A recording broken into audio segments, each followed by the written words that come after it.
Good morning, good afternoon to all of you. It's an absolute pleasure to spend some time with all of you in the session here.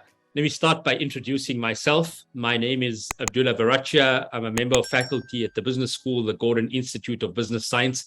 And it's great to be a partner of iStore Meets in the session that has been created to be able to, one, provide a context in terms of the entrepreneurial environment and ecosystem within South Africa. Number two, it's really an opportunity to be able to put together, as I indicated to the team yesterday, a few interrelated parts that come together when we talk about the work and the environment and the context of entrepreneurs. And so today is the inaugural session. In today's session, we have what we have titled the now and the next. And I was very deliberate in terms of our thinking about why we call it the now and the next. I'm sure you'll all agree with me that the last 2.5 years have been either tumultuous or particularly interesting from an opportunity set perspective. And so that means that as entrepreneurs, we have to think about the world in a new context. We have to think about the world in terms of how things have been fundamentally reset. And when we think about resetting, a big component of that is the ability to be able to look at historically where have we come from, and then very importantly, aligned to that, and as important to that, is moving from the now where we are into the next. So when we had the session, and I know that Pablo is not also in South Africa, I'm currently out of the country, and I spent some time last week at Harvard Business School, and I remember a frame of the session where Tom Stoppard spoke about the fact, historically, that the future, where we're going into, is disorder. He then argues that it's the best possible time to be alive when almost everything you thought you knew is wrong. And so yesterday I had a chat with Brett from iStore, with Pablo, one of our speakers, and Silas, our other speaker, and we were talking about the levels of uncertainty and the very interesting environment that we find ourselves in South Africa from a business perspective. And so today's session is really to be able to talk about the now and the next. So let me give you a sense of what the next 45 minutes looks like. What is it that we're going to cover and how I have designed the session today. I've invited two dear friends and colleagues to be able to open with some opening remarks. And we're going to start with my colleague, Silas Matlala, who also teaches and is a member of faculty at GIBS. And then I'm going to hand over to Pablo Patidis, who I know that many of you are familiar with from his extensive work in the media, but also somebody who does a huge amount of work in terms of entrepreneurship, both locally, but also internationally. After both of their opening remarks, I'm then going to facilitate a conversation, but I want to invite you into that conversation as well. So I'm going to ask that you use the Q&A button to be able to post some questions. And the iStore team has very kindly given us a voucher that will go to the best questions. So I'm going to ask that you upvote questions to be able to determine in your mind what the best questions should be. So without much further ado, colleagues, today, as I said, is the beginning of a 6-part series. And if I have to look together, probably when you were 5-6 years old, my colleague, Professor Nick Bernadelle, often says your parents gave you a 5,000-piece puzzle and you needed to find the box to be able to determine where the puzzle pieces come together. And I say that the environment we find ourselves in sometimes feels like that. It feels like it's disjointed, it's messy, there are lots of parts, we're not sure how we put them together. And so we've been very deliberate in terms of how we've structured the session. So today we talk about the canvas, we talk about the environment, we talk about where and how does the environment impact, enable, and change the direction of small and medium and even large businesses in South Africa. In the next session, colleagues, we take today's conversation, the canvas that we're talking about, and we look at what colors do we look at or do we need to be able to paint on this canvas. And so we invited some very interesting members of faculty at GIBS and also business owners or experts in the area of business to talk about technology within the business environment. Is it a disruptor or is it an enabler? Flowing out from the session on technology, we'll have a session where everyone today is talking about platforms. And so we're going to speak with a business owner that has really built a phenomenal example of a platform that works. And so we think about and reflect on what does platforms mean? What are the practical tools that we need to be able to operate within a platform environment? So lay the canvas, technology in the business environment, platforms and ecosystems, and then we go into brand and really speak to a company that's built phenomenal brand success in the South African environment and talk about how brand infused with the human element starts to impact us as businesses. We can talk about brand, we can talk about technology, we can look at the platform, we can talk about the environment, but at the heart of all of this is the customer. How do we reflect on our customers? How do we understand their changing patterns? And all of you, and myself included, have had massive changes throughout our careers, but even more so, I would argue, in the last 18 to 24 months. And so what does the future customer look like? And we finally close by putting this puzzle together, by looking into the future. I've invited somebody who does a huge amount of work in terms of the future world to look at the future of work and how does that change and impact business. So those are the pieces of the puzzle, colleagues. Without much further ado, let me invite my colleague, Silas Matlala, who is the managing founder of the Kanyisile Center, which is a strategic marketing consultancy that works with organizations in terms of marketing and communication. Silas has also been a member of the faculty at GIBS since 2013. He teaches and he facilitates in areas related to marketing strategy, social entrepreneurship, business development, and sales. And he does this across both our academic and executive education programs. He also is very active as a coach, a mentor, and an adjudicator in terms of our GIBS entrepreneurship space and the work that we do with a number of entrepreneurs. And Silas has also had an incredible career working for many different organizations, including Nielsen, Colgate-Palmolive, Kellogg's, Tiger Brands, and NetBank. And so really a pleasure to have you with us, Silas, to open up our inaugural iStore Meets in partnership with GIBS session. Thank you. Thank you. Thank you, Abdullah. Thank you for that intro. And as I try and share the screen.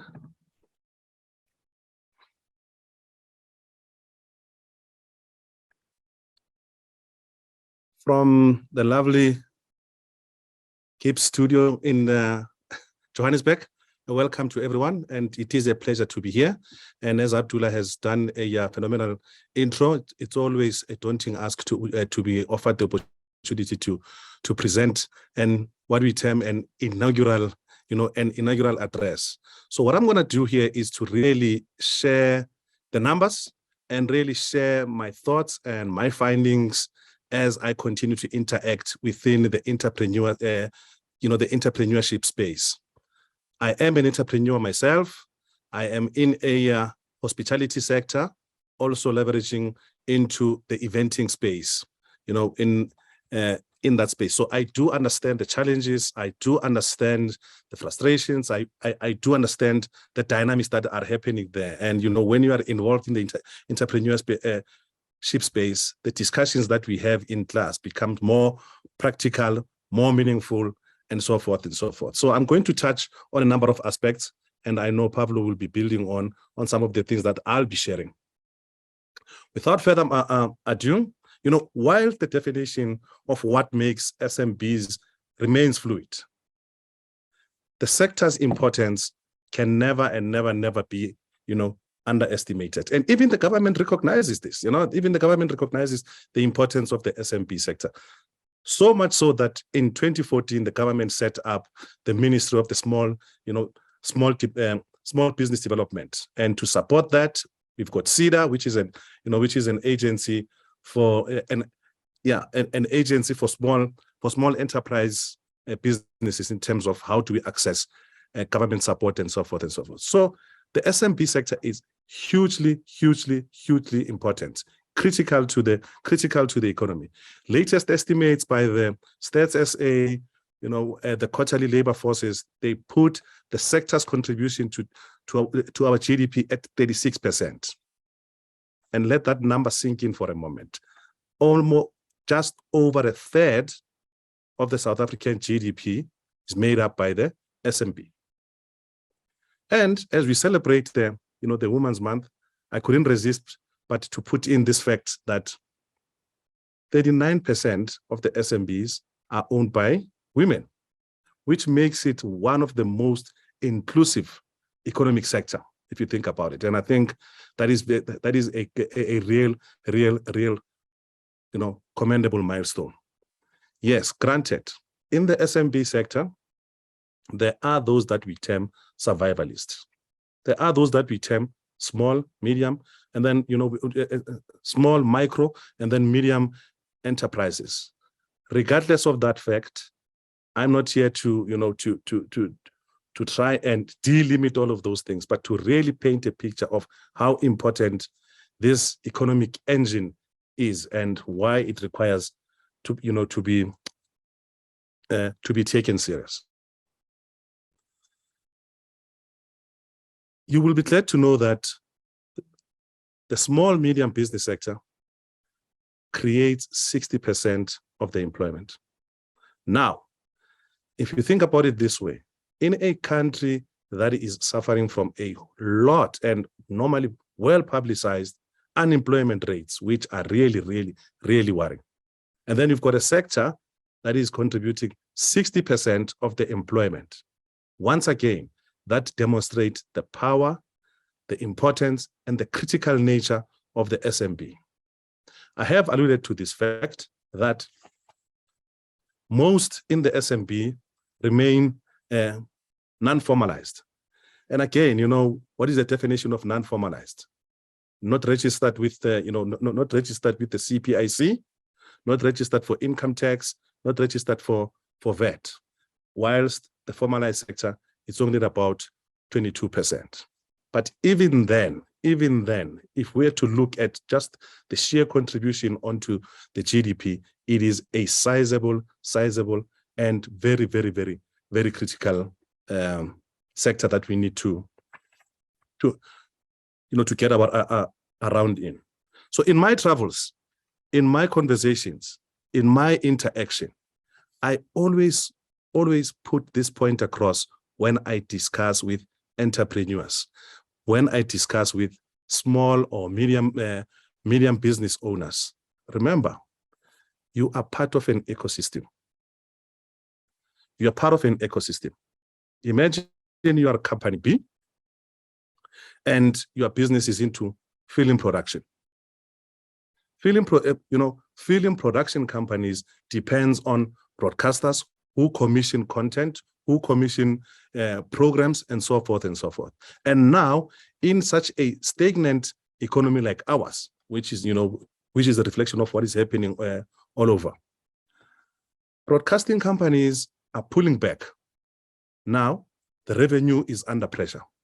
Not only is you, as the film production company, are going to feel the pressure, but also the indirect employment, indirect opportunities that you are creating. The security guys, the camera crew, the post-production guys, the catering companies, the ones that are indirectly employed by this production company. So wherever you are, whether you are in the upstream, whether you are in the downstream, remember this, you are part of the ecosystem.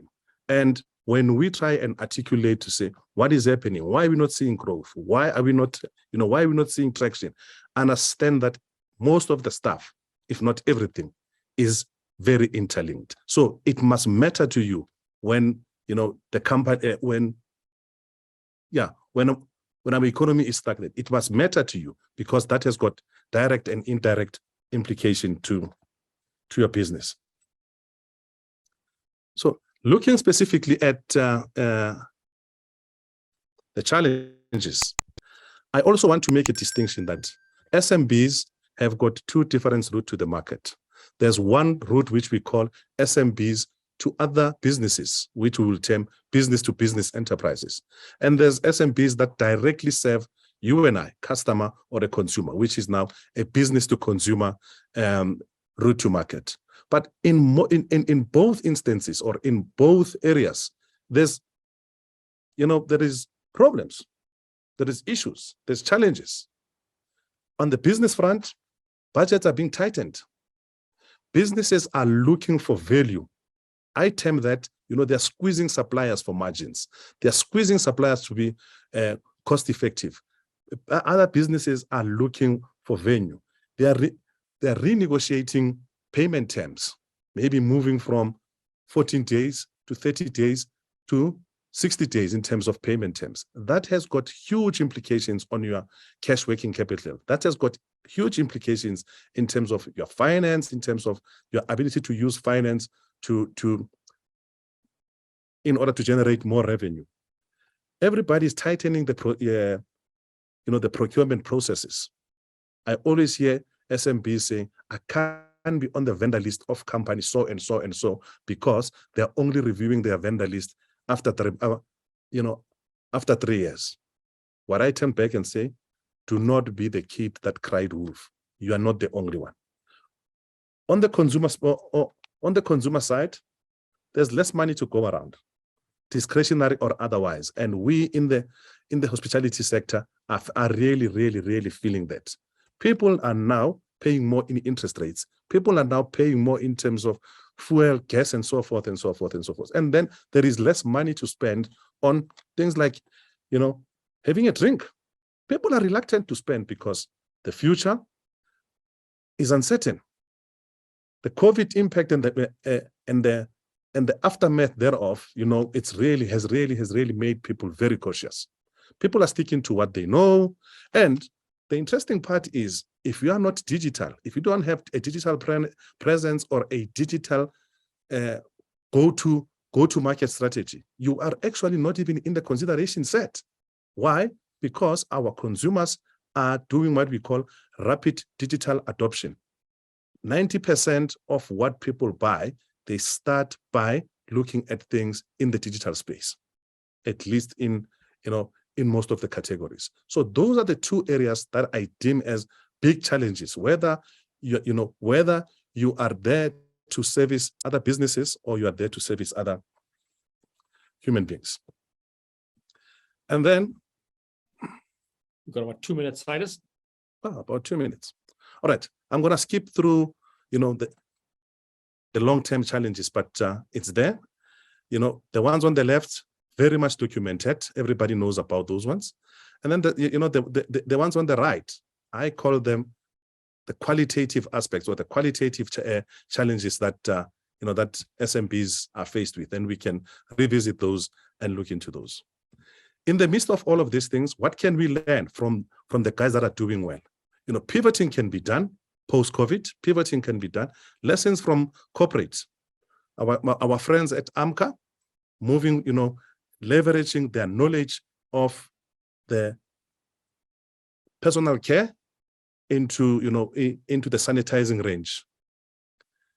The 60-60, which is now really about convenient, is really about bring everything to me, really about all of those omnichannels that I've spoken about. Another significant lesson from corporate. And in the SMB space, what will set you apart? It's about creating distinctive and relevant value proposition. Batu, as an example, going into a very saturated market and really coming up with a distinctive and relevant value proposition that, by the way, is seeming to be doing very, very, very well. Another example, having clear access to market plans.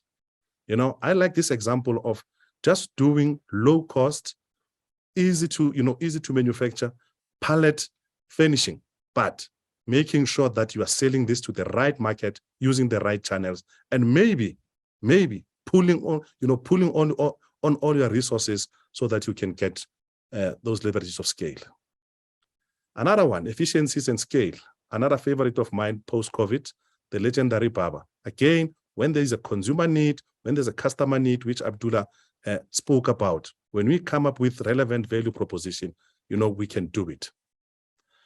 The last one is about leverage technology, and I know more around technology will be spoken about in the subsequent series. But I love this idea of having everything that an entrepreneur like you, like myself, can download an app, and really it's a free app that has got the how-to on all of this aspect that everyone is complaining, worrying, finding challenging. So it's about leveraging technology so that we can be helpful, so that we can have access to all of this information and do better.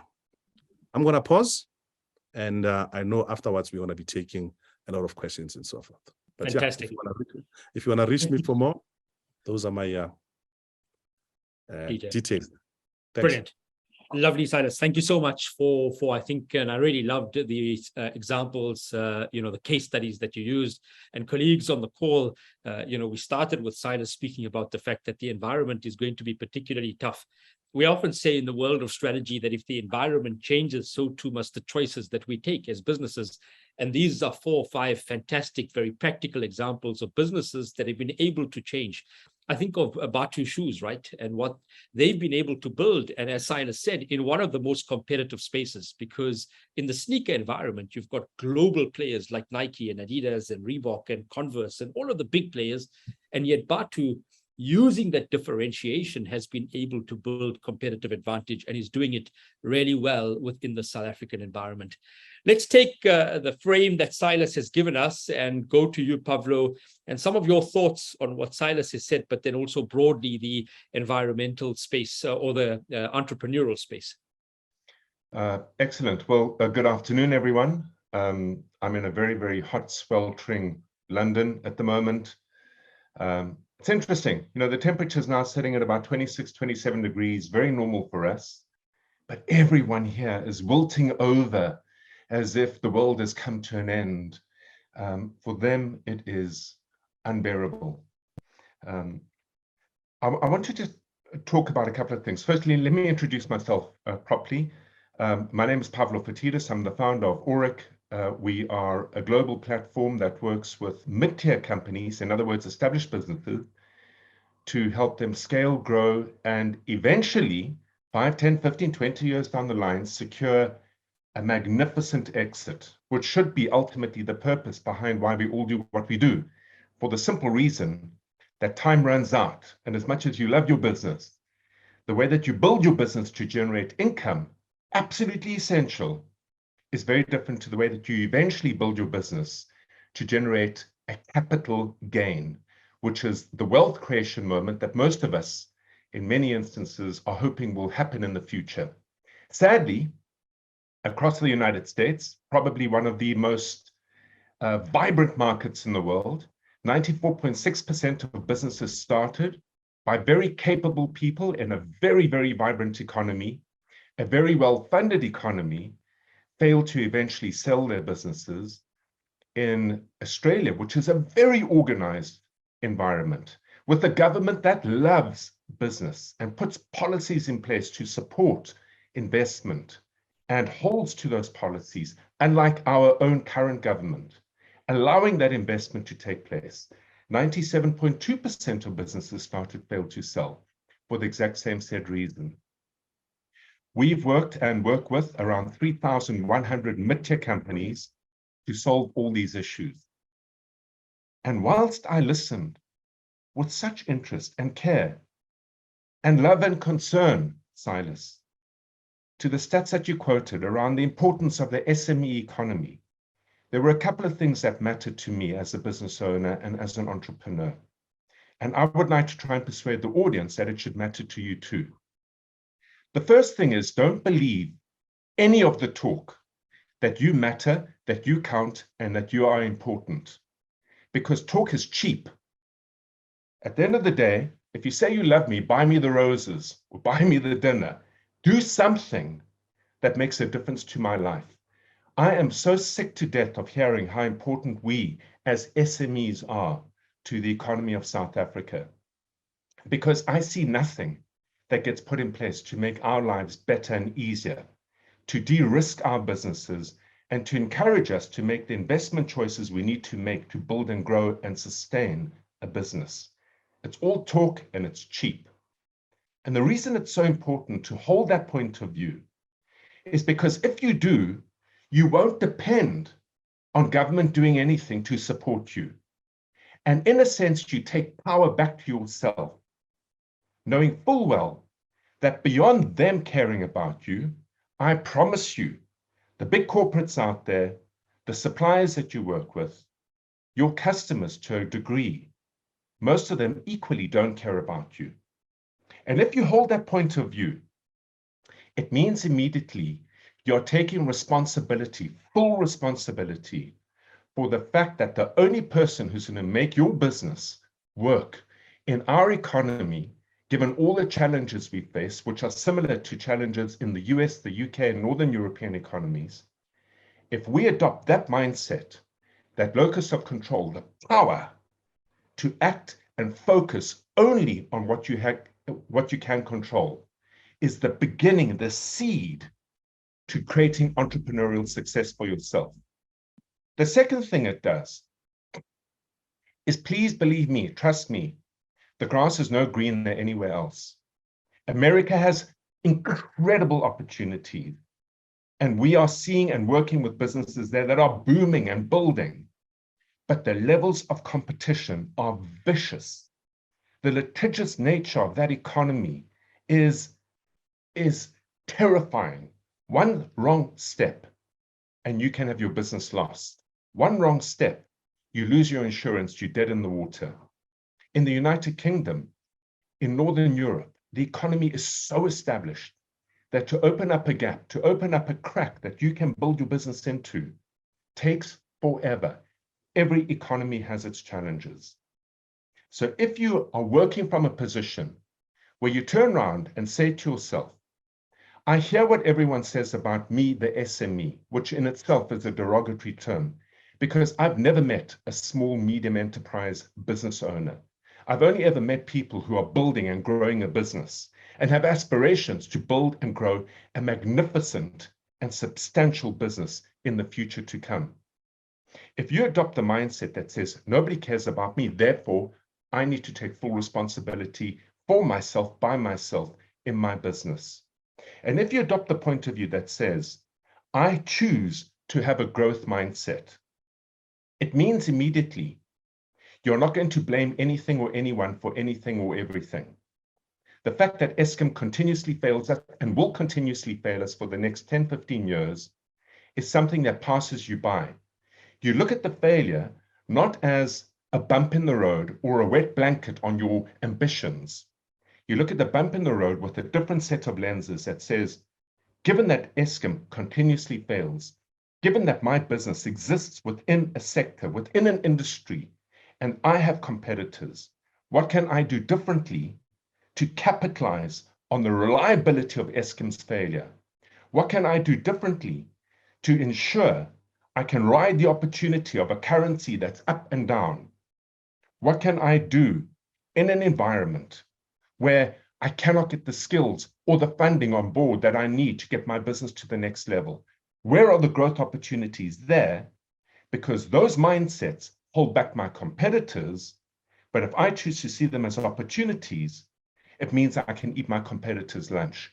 And that's how you grow your business. The mindset number one, I'm fully responsible and accountable, and I will pay no heed or attention to anyone who says I matter other than me. And number two, everything I look at will be with a set of lenses that says growth needs to come about. That mindset in the United States, in a South African person with a South African psychology, in the United Kingdom, in Northern Europe, is leading to the most unbelievable levels of growth that I have seen in clients that we work with, run, driven, built by South Africans. It is our single biggest gift. And whilst we can complain about the environment around us and pay attention to the loose words of politicians, ignore all of that and decide your future and take control over your future independently, individually. You have a lot more in your favor than you even realize. Great. Thank you, Pablo. Thank you for some perspectives. And to both of you, I think, as we build on this, a few key components in terms of the fact that the grass isn't green on the other side. And that often when we talk about uncertainty, it doesn't mean that we can't paint on that canvas anymore. It means perhaps we need a new set of colors or a new way to be able to paint. And a big component of that is at the heart of entrepreneurship, at the heart of business, is the ability to ask, how do we create value? And in creating that value, how do we capture value? And a big component of this is through differentiation, through understanding differently what might come through. So what I'm going to do, colleagues, is I'm going to ask a few questions, and then I see some fantastic questions from Manish, from Yolandi, from Peter, and also from Luleka that I'll bring into this conversation. But I want to start with one to both of you. Both of you have spoken extensively about the fact that the environment going into the future is not only going to be turbulent in South Africa, but globally. And that when we start to travel, when we start to go into sweltering environments like you are in at the moment, Pablo, you realize that there are spaces that are dissimilar to South Africa, but at the same time, very much the same. Where do you see some of the opportunities in terms of businesses in this environment? So definitely this growth mindset that Pablo spoke about, definitely, as Silas mentioned, the ability to pivot or proactively adapt, definitely this ability to, despite all of the challenges, look for some of the spaces. Other examples or nuggets that you can share in terms of how do you build that ability to create and capture value? Silas, your thoughts?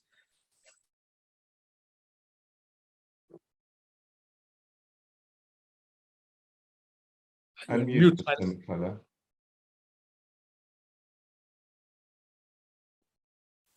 Pablo, do you want to take that one? Pablo, over to you.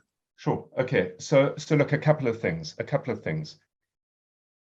What really matters, because I've got the data and the evidence to show it, and I'm seeing this on an ongoing basis, is to understand that the way we are perhaps shown how to grow a business is very different to the path that leads to success.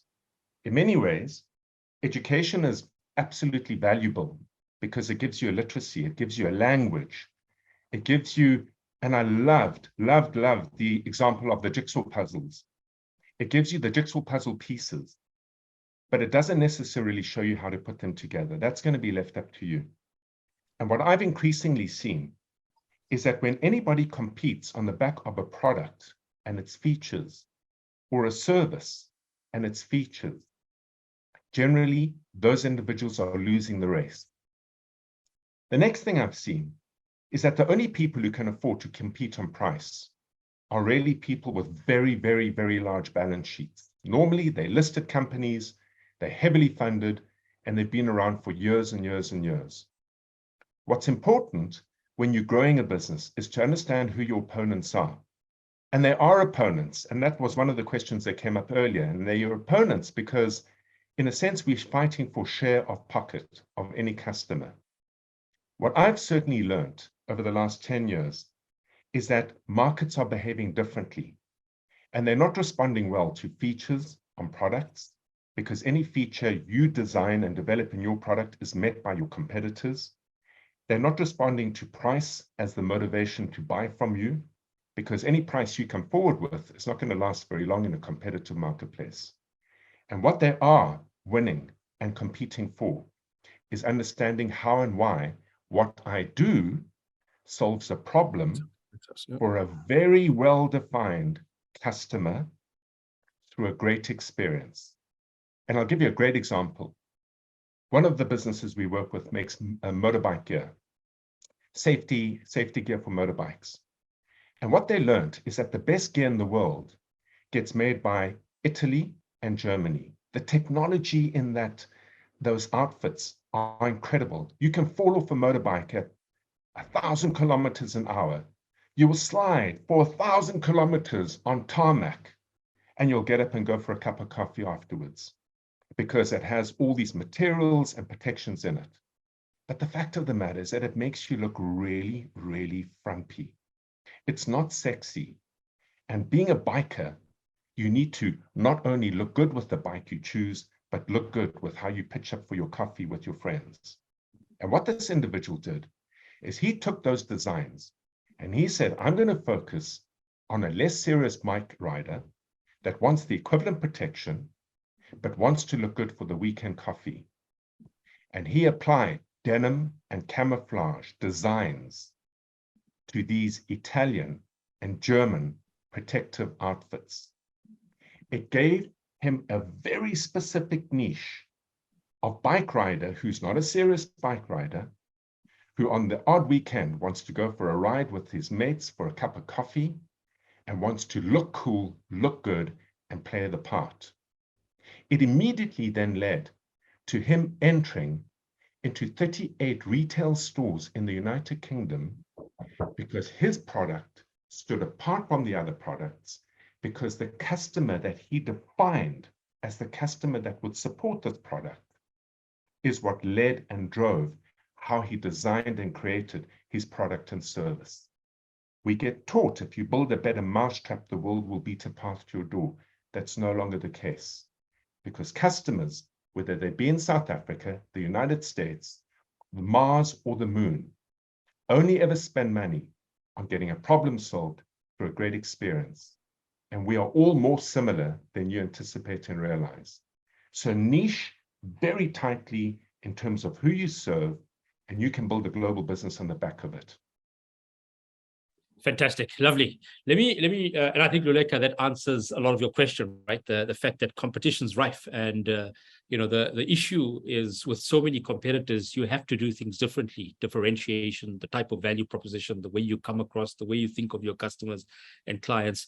I want to maybe bring in a second question, and we've got two very similar questions in terms of, I've built a business. You know, how do I know? Is there a tool? Is there a way in which one can engage in terms of when's the correct time to sell a business? And I'm tempted to give an answer to this, but I'm not the panelist today, so I'm going to leave it to both of you. When's the correct time? Another way is, you know, when do we think about you know, the steps to consider to as Yolandi says, secure a good business exit? And I know there is no exact science to this, but let me ask you the question, Silas, and then Pablo.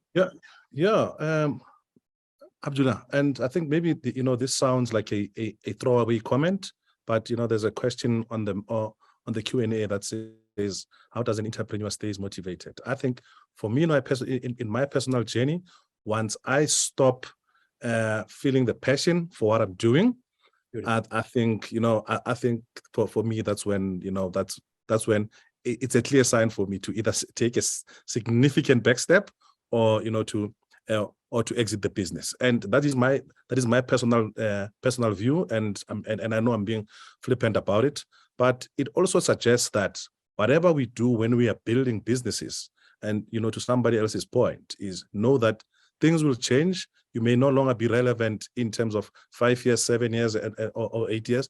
You need to be building towards exiting, actually. You know, you need to be building towards exiting. As we say, you know, if I can leave something in a better shape than when I found it, or when I founded it, that's, you know, for me, that's the full circle. That's 100%.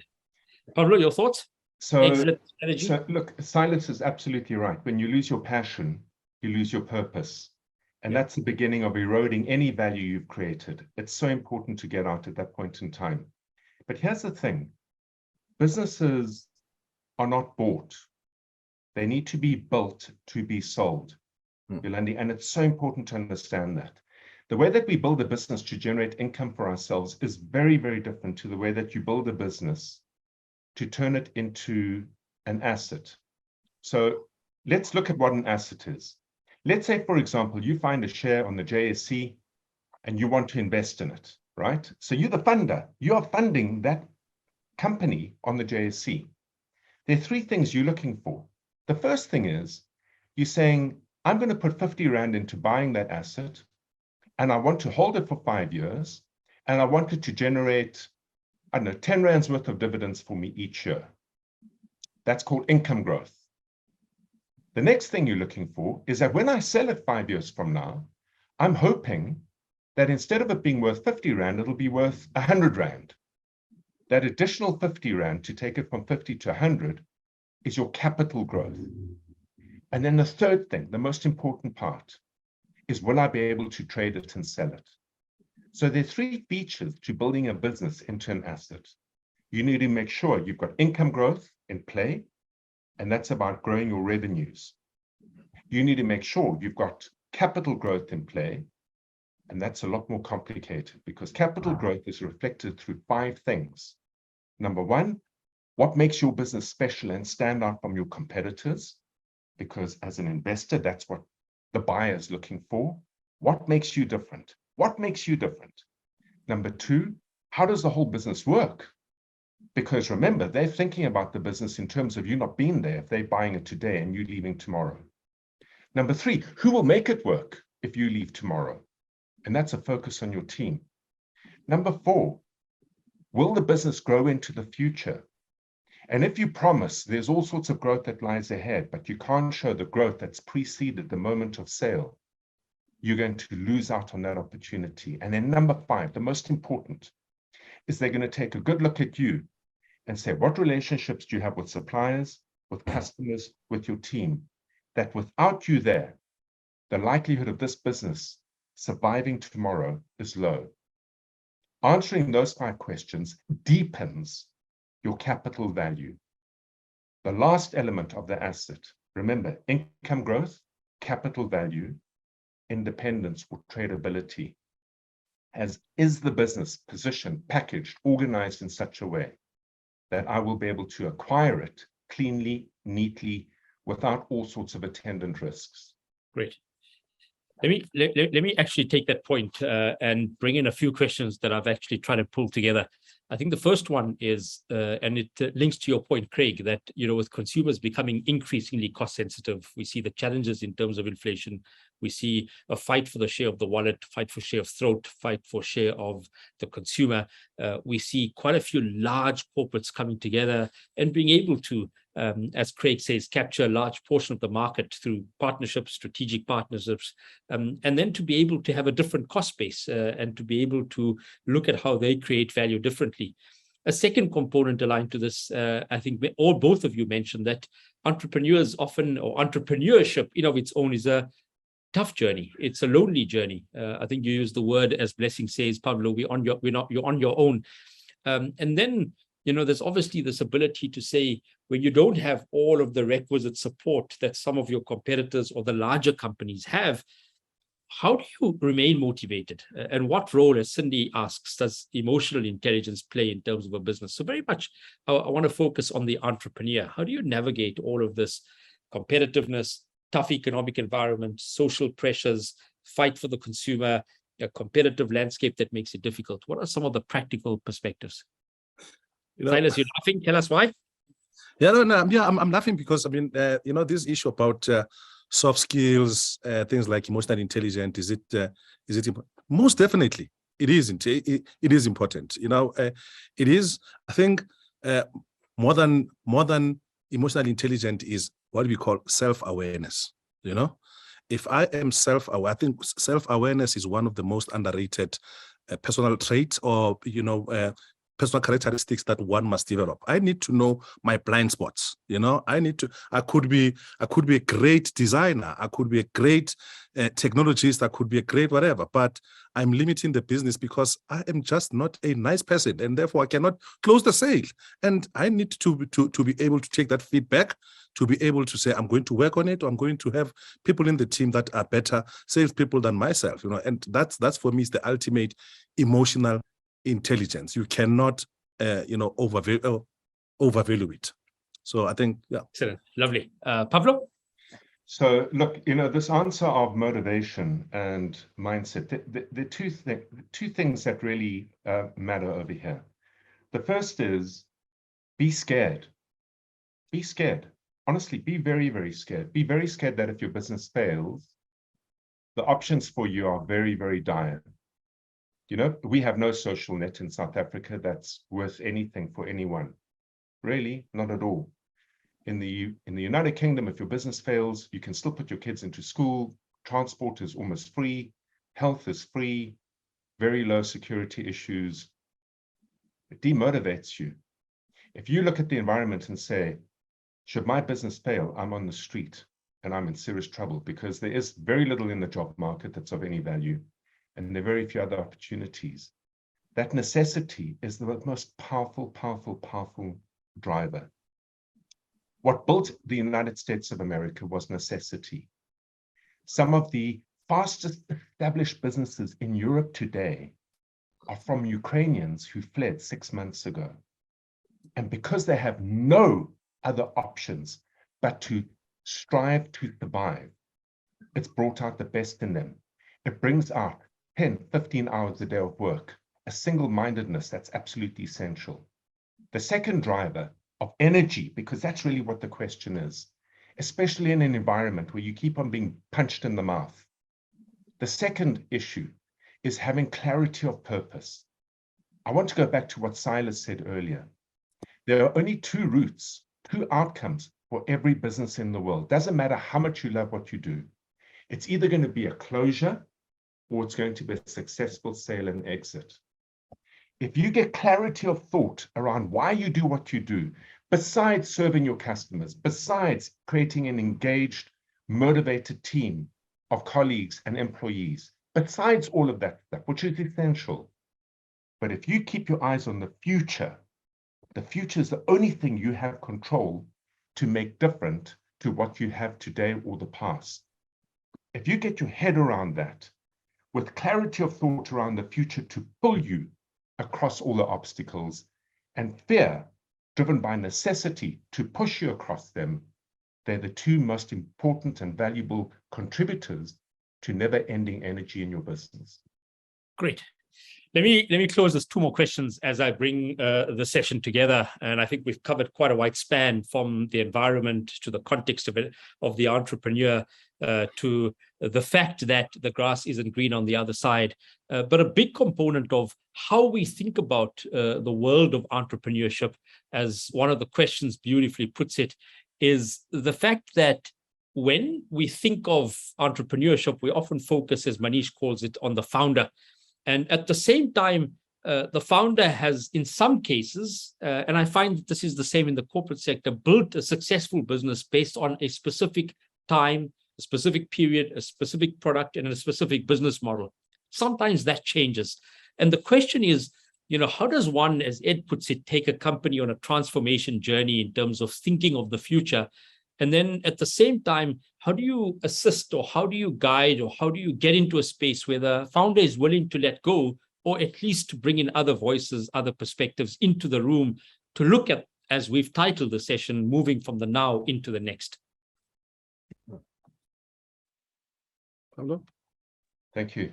Okay, so sorry, who asked that question, Abdullah?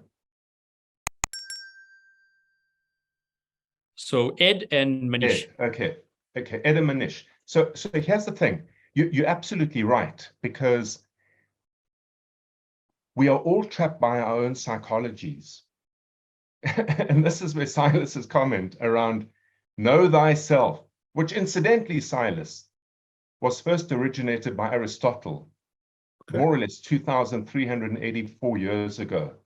And still it's a wisdom that we struggle to embrace. Know thyself. There are 4 stages of leadership, or acts of leadership, that you require to take a business from startup all the way through to a 100 million rand exit. And those 4 stages require very different psychologies, a different way of looking at the business, but most importantly, they require very different leadership. You need to understand whether you are a trailblazer and have the ability to start from nothing. You need to understand whether you can hold a steady course, and you need to understand whether you can take the risks to significantly lift the ceiling of the business from one level to the next. The first stage is all about understanding what business you're in. And please believe me, it's not driven by the product.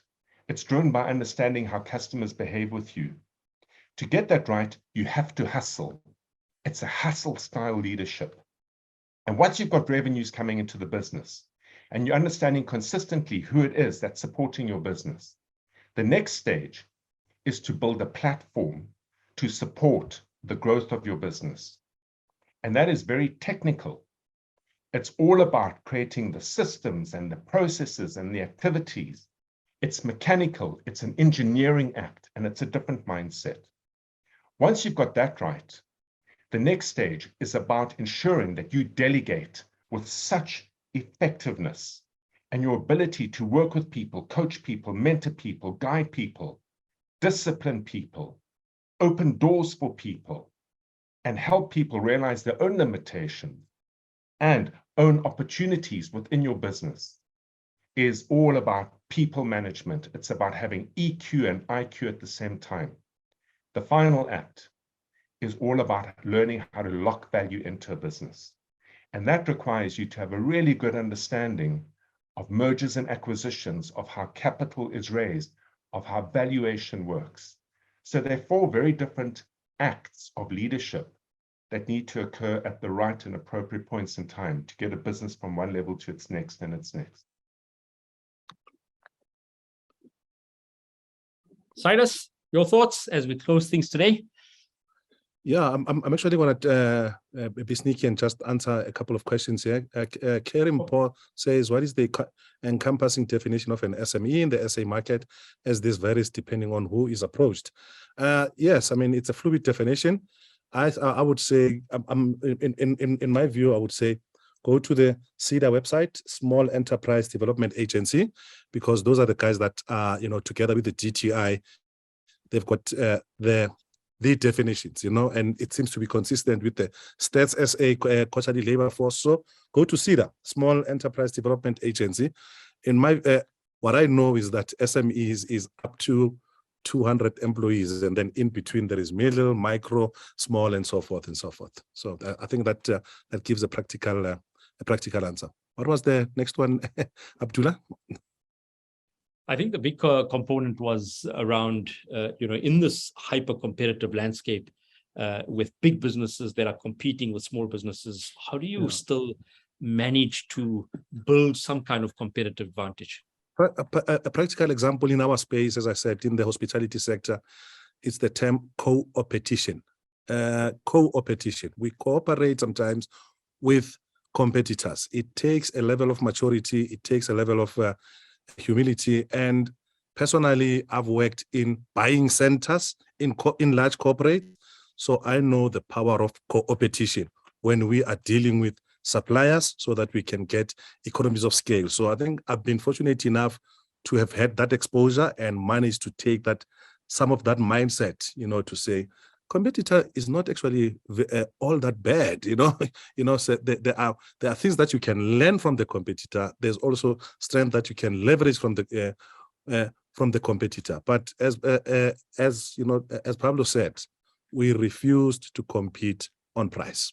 We refuse to compete on price, because the moment you go the price route, you are down into the rabbit hole. It's tough, it's painful, but as I said, and especially in my space, because I'm in this hospitality sector and so forth, experience is the new currency. Experience is a new currency. Product features and benefits, somebody can replicate that, in the next day or in the next week. But the experience, which are intangible, and it's that magic. That's what separates you. That's what separates you. And it sounds airy-fairy, but you have to define what customer experience is. You have to define what customer experience is, and win. Fantastic. Lovely. I think let me bring things together. And Peter, that answers obviously your question, as Silas has spoken about the issue of competition, collaboration, thinking about who do I partner with, how do I bring things together as we bring it in. A big component, colleagues, as I close today's session, I want to do 2 things. Is I have taken all of the people who've asked questions, because I find that it's so difficult for me to select the best question, that I've actually pulled out a name from these pieces of paper in front of me, and I'll announce that name very shortly.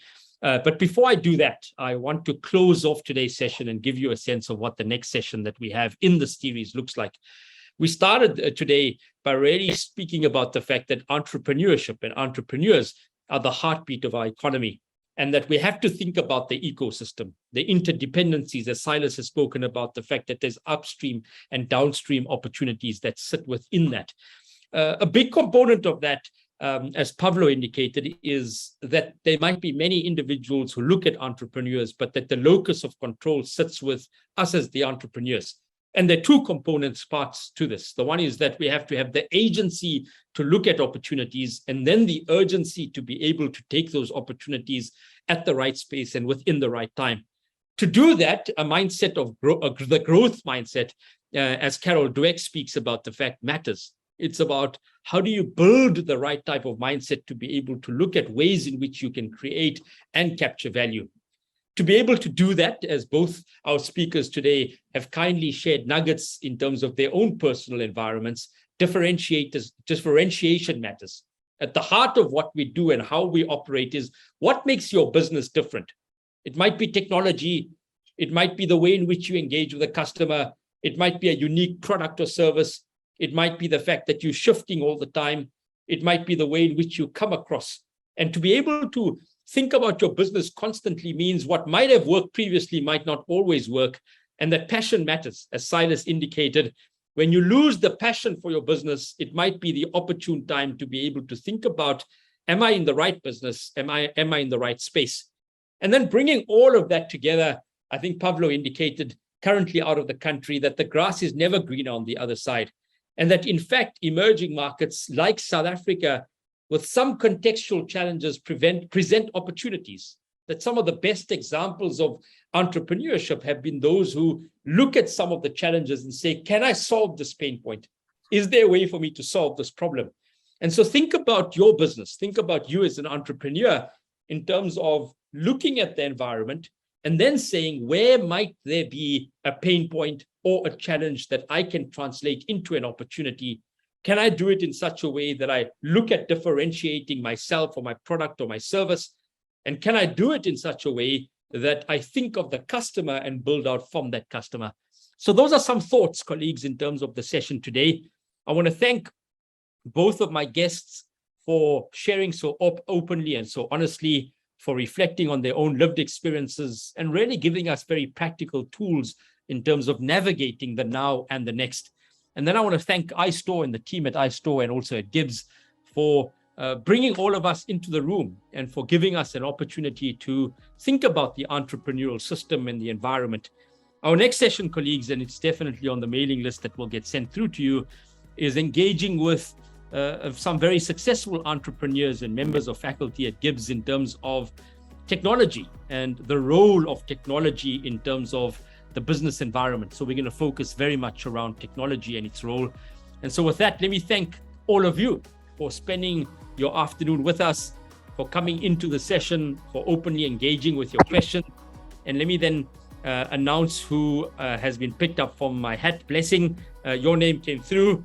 It's an opportunity to have something small from the iStore Meets team. And so if you can send your details across to the team, and I'll make sure that a small voucher gets sent through to you, and obviously look forward to having us have you at the iStore. And with all of you, please feel free to come in to GIBS, to iStore, to be able to spend some time with us. Let me hand back to the iStore team. Thank you very much.